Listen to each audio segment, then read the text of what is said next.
मिजाज सही नहीं है महलू मठाई तो दही नहीं है लगे मिजाज आज सही नहीं है महलू मठाई तो दही नहीं है पानी में चीनी जैसे घोले राजा जी पानी में चीनी जैसे घोले राजा जी कमरिया गोले गोले कमरिया गोले गोले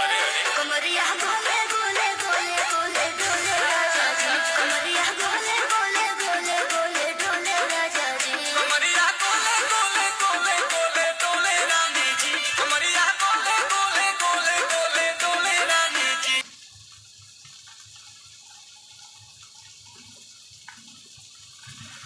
शेयर करो इनबॉक्स में मैसेज करो जे शेयर कांटेक्ट कर दीजिए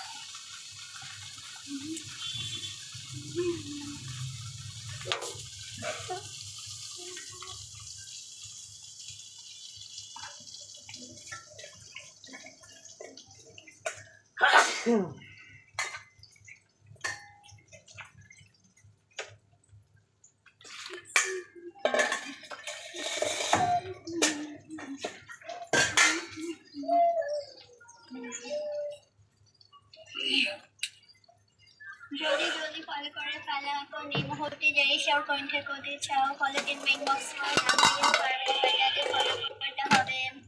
আমি আর কিছু না আমাদের লাইভ থেকে বের হব বের হয়ে ফ্রি হব যে এখন ফলো করে নেই সবাই ফলো করবে ওকে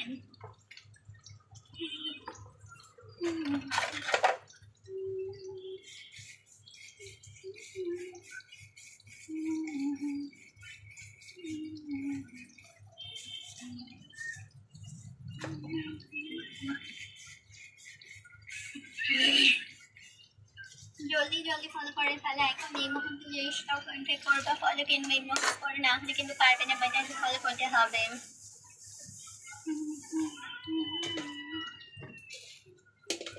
এখন যে ফলো করেনি ফলো কিন মেইন বক্স করো আমি 2 মিনিটের মধ্যে বের হয়ে যাব